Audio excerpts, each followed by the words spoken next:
오늘 말씀은 역대하 25장 1절에서 28절까지의 말씀입니다. 오늘 본문은 유다 왕 아마샤에 관한 이야기입니다. 아버지 요아스를 이어서 이제 왕위에 오른 아마샤는 오늘 말씀 안에서 너무 다른 두 모습을 보이고 있어요. 13절까지 전반부에서 아마샤는 율법을 따르고 하나님의 말씀에 순종합니다. 그런데 14절 이후 보면 하나님의 말씀대로 잘 따라서 전쟁에 승리하고 온 그가 교만한 거예요. 자신이 했다라고 느낀 거죠. 그래서 하나님을 버리고 에돔신에 따르면서 결국은 반란자들의 손에 죽게 되는 비참한 최후를 맞는 모습을 보여주고 있습니다. 끝까지 믿음을 지키며 사는 일이 참 어려운 것 같아요. 지금 마음 같아서는 왜 그러지? 왜 끝까지 못 지키지 싶은데 그렇지 않은가 봐요. 아마샤를 통해 끝까지 믿음을 지키며 사는 것이 얼마나 중요한 일인지 우리가 한번 두 가지 말씀을 통해 살펴보려고 합니다. 첫 번째는 말씀을 따르는 순종이 나를 살립니다. 순종이 나를 살게 한다. 아마샤는 25세의 왕에 올라서 29년 동안 유다를 통치합니다. 2절 말씀을 보면 그는 온전하지는 않았지만 하나님 보시기에 그래도 정직하게 행했다라는 평가를 받고 있어요. 왕위에 오른 아마샤는 먼저 나라를 굳건하게 세우는 일에 힘을 씁니다. 그리고 어느 정도 안정이 되니까 이제는 아버지 요아스를 죽인 사람들, 그 신하들을 처벌하는 일을 합니다. 그런데 이 과정에서 아마샤는 처벌하면서 그들만 처벌하지 자녀들은 죽이지 않아요. 이게 뭐냐면 율법을 따랐기 때문입니다. 율법에 이것을 금했거든요. 이것이 4절 말씀입니다. 우리 4절 말씀 다시 한번 읽어볼게요. 그들의 자녀들은 죽이지 아니하였으니 여호와께서 명령하여 이르시기를 자녀로 말미암아 아버지를 죽이지 말 것이요 아버지로 말미암아 자녀를 죽이지 말 것이라. 즉 각 사람은 자기의 죄로 말미암아 죽을 것이니라 하셨더라. 아버지나 자녀로 말미암지 않고 오직 자기 죄로 말미암아 죽이라는 이 율법의 명령을 따른 거거든요.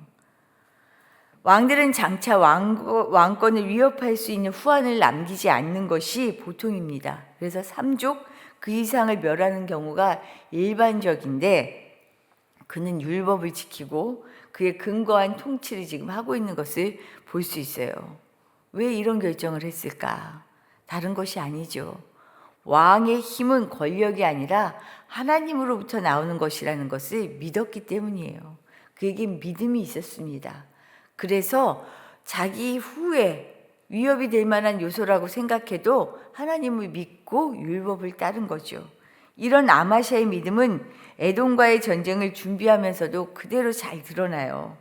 유다 백성들을 모아서 천부장, 백부장을 세우고 20세 이상의 백성들을 동원해서 군대를 편성합니다. 이들의 수가 30만 명이었다라고 얘기해요. 그런데도 왕은 더 막강한 군대가 필요하다고 생각합니다. 그래서 은 100달란트라는 막대한 돈을 들여서 북이스라엘을 통해 용병 10만 명을 고용합니다. 더 군사가 필요하다고 느낀 거죠. 그래서 이제 전쟁에 나가기만 하면 돼요. 그런데 이때 하나님의 선지자가 나와서 북이스라엘에서 온 에브라임에서 고용한 용병은 사용하지 말라고 얘기해요. 돌려보내라 라고 얘기하죠. 오직 유다만으로 싸우는 것이 하나님의 뜻이라는 거예요. 하나님은 에브라임에서 온 용병을 사용하지 않으시겠다는 말을 전합니다. 어찌 보면 인간적으로 할 수 있는 모든 방법을 찾아서 최선의 준비를 하고 지금 북이스라엘의 군사까지 고용을 하죠. 그런데 하나님은 나는 이것을 원하지 않는다라는 것을 분명하게 밝힙니다. 그래서 물어봐요. 이 왕이 아니 이렇게 막대한 돈을 썼는데 어찌할까요? 라고 물어보죠. 그랬더니 선지자가 뭐라고 얘기하냐면 하나님은 하나님의 말씀에 순종하면 이보다 더 많은 것을 주시는 분이다. 이것도 걱정하지 말아라. 아마샤는 자신이 생각하는 보호장치를 나름 잘 준비하고 이제 전쟁에 나가면 됩니다. 그렇지만 하나님의 말씀 앞에서 모든 계획을 수정합니다. 선지자의 말을 따르는 거죠. 두렵지만, 더 적은 군대를 가지고 싸우는 것이 두렵지만 하나님을 의지하며 전쟁에 나갑니다. 이 전쟁은 어떻게 됐을까요? 하나님은 약속대로 아마샤에게 전쟁을 승리하게 하십니다. 이랬던 아마샤예요. 그런데 하나님 앞에서 정직하게 말씀을 순종하며 승리의 기쁨을 누린 아마샤가 전쟁에서 돌아올 때는 전혀 다른 모습으로 돌변합니다. 이게 14절 말씀이에요. 우리 14절 말씀 같이 한번 읽어볼까요? 14절입니다. 아마샤가 에돔 사람들을 죽이고 돌아올 때 세일 자손의 신들을 가져와서 자기의 신으로 세우고 그것들 앞에 경배하며 분향한지라. 아마샤는 하나님의 도움으로 에돔과의 전쟁에서 크게 승리합니다. 하지만 이내 은혜를 잊어버려요. 승리에 도취하고 한 그는 오히려 세일 자손의 신을 가져와서 숭배하게 이릅니다. 두 번째 말씀이에요. 교만에는 장사가 없습니다.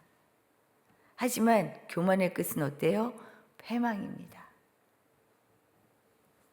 은혜를 잊은 배은망덕한 아마샤에 대해 하나님은 어떠셨을까요? 진노하십니다. 진노하셔요. 그래서 또다시 선지자를 보내죠. 그리고 책망하십니다. 여기 이때가 참 중요한데 우리도 그러잖아요. 나도 모르게 우쭐하고 나도 모르게 늘 교만하고 그게 우리 일상이기도 해요. 어떤 면에선. 그런데 책망할 때 책망하신다는 것은 뭐예요? 돌이킬 기회를 주신다는 거죠. 그러나 왕은 선지자의 책망을 듣고 이 말을 들을 생각이 받아들일 생각이 전혀 없는 것으로 오늘 말씀을 보면 알 수 있어요. 이전의 아마샤가 아닙니다. 오히려 계속해서 이런 소리하면 가만두지 않겠다라며 선지자를 협박하죠. 16절 상반절에서 이렇게 말해요. 선지자가 아직 그에게 말할 때에 왕이 그에게 이르되 우리가 너를 왕의 모사로 삼았느냐 그치라 어찌하여 맞으려 하느냐 하니 이게 지금 왕의 마음이에요. 자신을 책망하는 하나님의 말씀을 전하는 선지자를 향한 왕의 마음. 선지자는 결국 하나님의 작정하신 뜻만 전하고 그의 말을 마칩니다. 입을 닫아버리죠. 교만한 상태에서는 아무것도 보이지 않고 들리지 않기 때문입니다. 이후로도 아마샤는 오만에 취해서 이스라엘 왕 요아스에게 대결을 청합니다. 하지만 하나님께서는 에돔 신을 섬기는 그를 처벌하기로 이미 작정하셨어요. 그의 마음은 이미 교만으로 똘똘 뭉쳐있는 것을 알고 계셨어요. 그래서 결국 유다는 전쟁에 패합니다. 아마샤는 사로잡혀 돌아와서 성벽이 헐리는 수치를 당하고요. 성전과 왕궁의 재물을 모두 빼앗기는 모욕을 당합니다. 이뿐이 아니에요. 백성들이 볼모로 잡히는 비극을 당하게 됩니다. 교만의 결국이에요. 교만이 패망하게 된다. 패망의 지름길이다 하는 것을 지금 보여주고 계시죠. 그의 비극은 또 여기서 끝나지 않아요. 북이스라엘의 왕 요아스가 죽고서도요 15년을 더 살지만 결국 예루살렘에서 반역이 일어나요. 그래서 도망가죠. 라기스로 몸을 피하는데 그곳에서 암살을 당한 비참한 최후를 맞습니다. 율법을 순종하고 선지자의 말을 들었을 때에는 열세일 것 같았던 걱정이 그래서 참 많기도 했지만 오히려 에돔과의 전쟁에서 승리했어요. 하지만 하나님으로부터 돌아선 이후 그 순간부터 그는 내리막길을 갑니다. 그리고 결국은 비참한 죽음을 맞죠. 인생을 충만하게 산다는 것이 무엇인가 다시 한번 생각하게 돼요. 처음과 끝까지 정말로 오히려 내리막이 아니고 참 힘들고 거치고 살기 참 어렵다라고 생각해도 조금씩 하나님과 가까워지는 믿음의 진보를 이루는 것, 이것이 믿음 인생의 충만함이 아니겠어요? 우리가 끝까지 마음을 지키고 믿음을 지키며 산다는 게 생각보다 어렵습니다. 왜요? 마음을 지키는 게 그렇게 어렵기 때문에. 나도 모르는 순간에 교만해지고 나도 모르는 순간에 내 욕심으로 살아가고.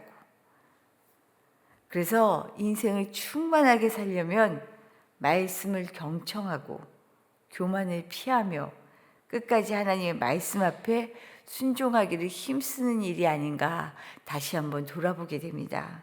그러니 매 순간 말씀 안에서 반추하며 바르게 서기를 다짐하고 말씀을 살아내는 힘을 얻는 것, 그런 근육을 얻는 것, 이것이 정말 우리에게는 중요한 일인 것 같아요.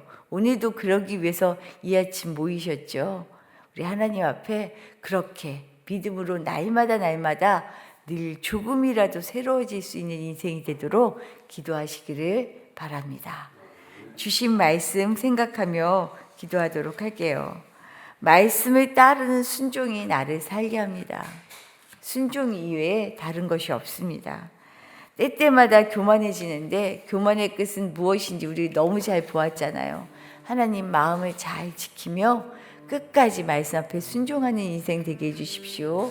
기도하시기를 부탁드립니다. 또한 더불어 오늘 우리 자녀들을 위하여 기도하는 날인데요. 우리 자녀들이 준비하는 인생들 하나님의 계획 안에 잘 세워지게 해주십시오. 기도해 주세요. 또한 우리 어린이부, 청소년부 내년에 또 어떤 식으로 다시금 교회 학교를 이끌어가야 하는지 준비하고 기도하고 있습니다. 우리 하나님께서 이끌어 주셔서 부서마다 잘 세워지고 그리고 하나님께서 이 속에서 우리 아이들이 강건하게 세워지도록 기도해 주시기를 바랍니다. 지금 감기가 유행인 것 같아요. 지금 우리 성도들도 많이들 이렇게 아프다는 소식을 전해오는데요. 감기 걸리지 않고 그리고 걸려도 속히 회복될 수 있도록 기도해 주시기 바랍니다. 기도드리겠습니다.